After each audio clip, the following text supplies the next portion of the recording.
kinds of influences. Were you school in Kowloon? In Kowloon, yes, in Ting Kwang Road. And but my family lived in a new territory, so we had to travel back and forth by train. And what do you do on a train when it's a long journey? You read books, right? So I was always reading books, and I think that's one of the earliest reasons why I developed a love for books. Then every 5 years living here, we would go on long leave. And I think it was probably the long leave that we took when I was 10 years old in 1956 that I met my maternal uncle, my mother's older brother. And he had, well, he was a musician. He played both classical music on the violin as well as jazz. So that was a big influence on me because he gave me lots and lots of music books and records.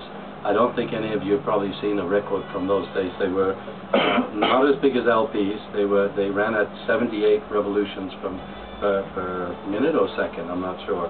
And they were very easily breakable. He would mail them to me, and most of them were broken by the time I received them. But he also had another dream job. He was the librarian to the King of Sweden. Wow.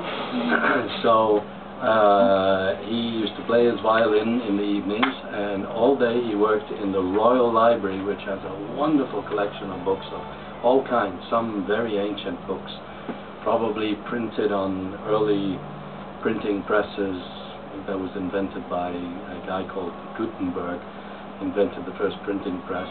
You're frowning, am I wrong? Was it somebody else? It wasn't Bill Gates who invented it. Anyway, so he would take me when we were on vacation to visit the Royal Library, and that was a real experience for someone who on the one hand loved music and on the other hand loved books. I just, you know, I'm a Gemini, by the way, so I have a split personality. So I'm allowed to have two of everything. So I have two loves in life, books and music. And when we were chatting earlier, some of our guests here today were asking different aspects of my life, so we'll save that for later.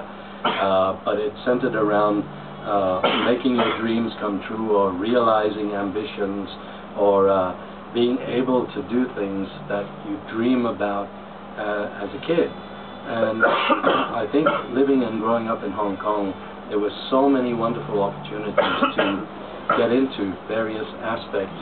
And I'm